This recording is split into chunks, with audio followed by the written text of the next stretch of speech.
Hay là chúng ta phải về nhà các chúng ta về tình yêu để họ mà luôn có về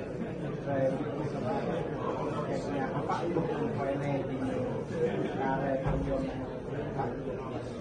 Rồi này ta mát ta bị phật hòa không ta bị phật nhiều lô để thì có mát này thằng nhớ ôi về là cái là cái buổi này có một đảng này còn ta có thằng nuôi để là phụ tây này còn thì đây này về những tao nuôi người thì này về này người ta đã buộc lên tỏ việc làm ấy là người có nằm cái sang hộ mặt đây sang sẽ hoạt nhân công để làm hộ yom người ta yom sẽ làm mặt này người ta còn một trong cái mà nằm kẹt để làm cái này tỏ việc làm phụ qua đây đấy là gì mà tôi thì một này là còn như mà làm đặc biệt là làm cái ốc lên này thì dùng kia là những cái sát cái chỗ thì ba cái việc này có vi ba là làm cái gì cái không có cái gì làm vừa to này có tiếp ra này có cái nó cũng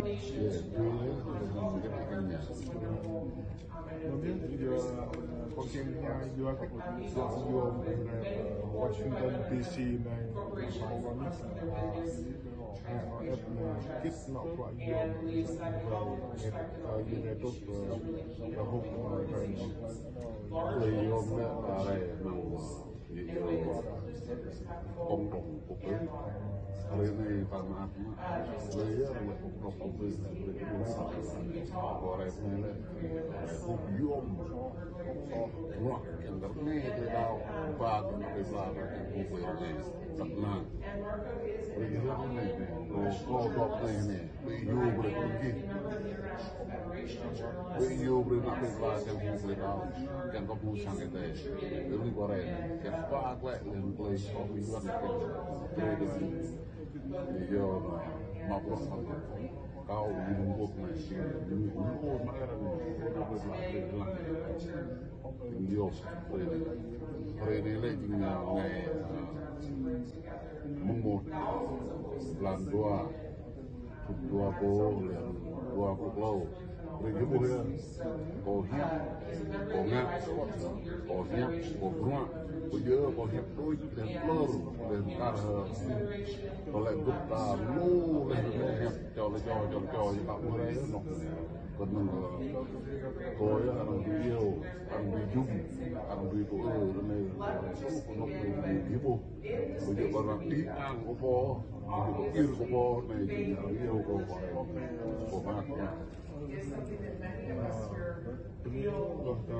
maupun yang buat jual yang petak ke mak dia nasa untuk mengambil tahu Islam dan Islam bukan pendem tapi mak dia nasa untuk tanya ke cara tahu dan kita mau yang petak ke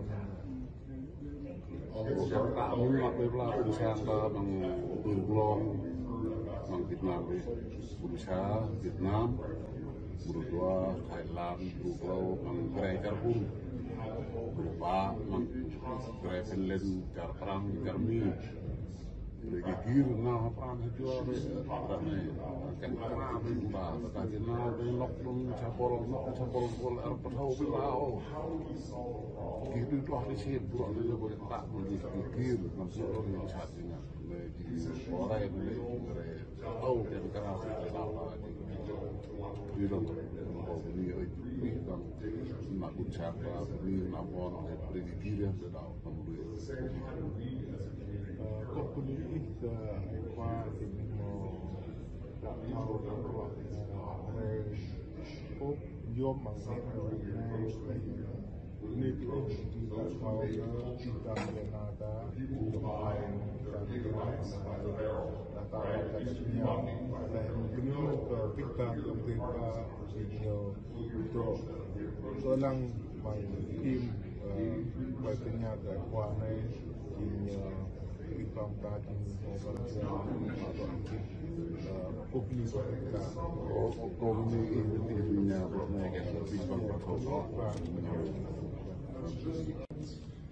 a recognition that in places where you see freedom of religion muscles or restricted.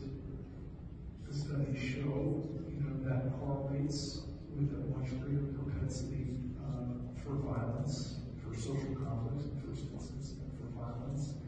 So, we live in a world right now of more conflict than at any time since the end of the Cold War. I think that has snuck up on people just how many conflicts are out there. Of course, the front page conflict of Putin's invasion of Ukraine. But, again, in low-key ways, sometimes low-key insurgencies, often with religious targeting as a feature of that. So if we could work upstream together, through the kind of interfaith dialogue we do, or in contesting restrictions on religion, or in bringing communities together, or in USAID's case, one of the most incredible things we are fortunate to do, in addition to having programming that supports religious freedom, is to be able to call on religious leaders to exercise that freedom on behalf of broader development and humanitarian challenges. And so the other sort of bookend to that Bosnia experience, which is so powerful about being motivated to try to pursue a career in public service ultimately, and to be able to do something about these challenges. Actually, in the international community, in the international world, about actually accepting and understanding that youth aren't the problem. Youth are actually organizing solutions, actually at the forefront of the social norms changes that we need to have in order to build progress, and we need to harness that. That norms change has led to us having standing room only in a meeting like this. So, in that work, I'm not an expert or have a lot of knowledge on the movement of religious freedom and of work, but I can imagine a moment like that in a month, with youth leaders actually setting the agenda, speaking actually out about what they envision for the next generation of freedom, vision for society, and actually organizing themselves. I can imagine that. Along our way, and just to say, there are a couple of things within that I've understood from my colleagues. Firstly, this generation of young people is the largest generation in human history. 40% of the people living in conflict areas around the world who are suffering from intensive violence and repression are youth, in a category of 18 to 25. It's a huge cohort of people. That's a lot of potential power and an excellent influence. And yet, the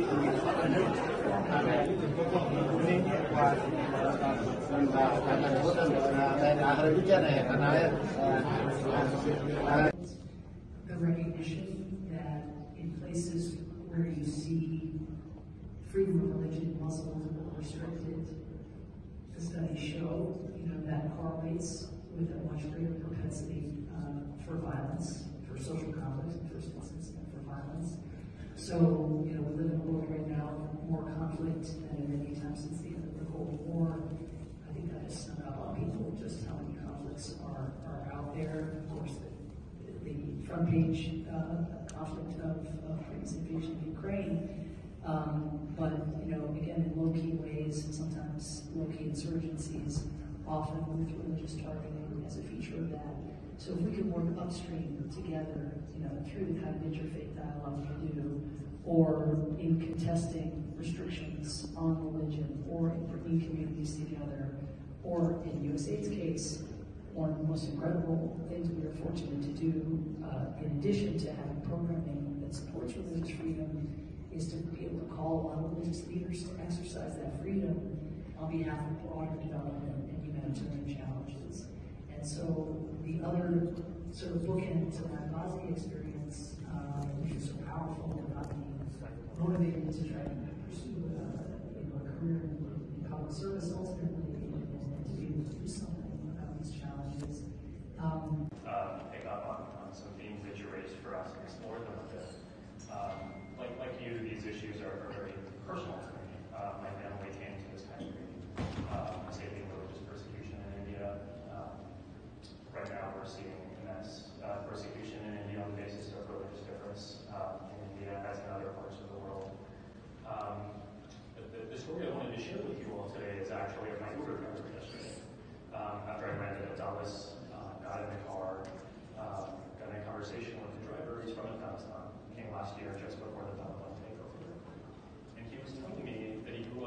it's from the Sikh Gurdwara there.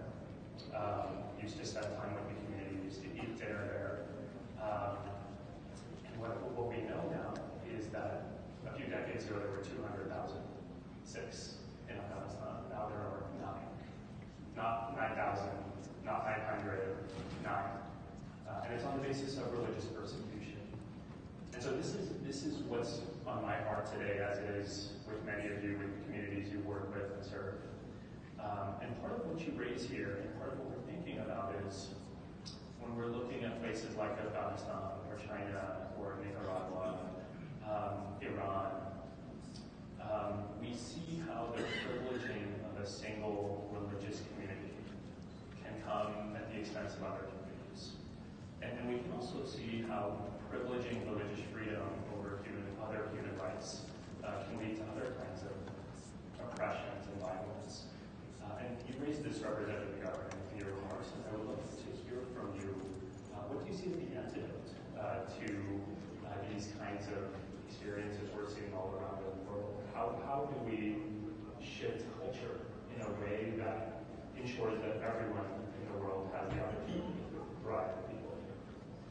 Well, that's a very, very important question, and the answer is kind of complicated. But as I said in my remarks, I do think that here in this country we can serve as an example by doing a better job of combating religious intolerance and persecution in this country.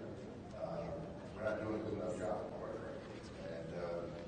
And to those who say that, well, there's not much we can do, actually in the international community, in the international world, about actually accepting and understanding that youth aren't the problem.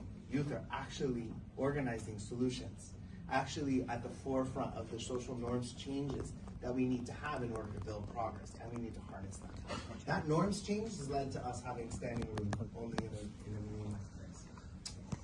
So in that work, I'm not an expert or have a lot of knowledge on the movement of religious freedom and of work, but I can imagine a moment like that in Amman, with youth leaders actually setting the agenda, speaking actually out about what they envision for the next generation of freedom, vision for society, and actually organizing themselves.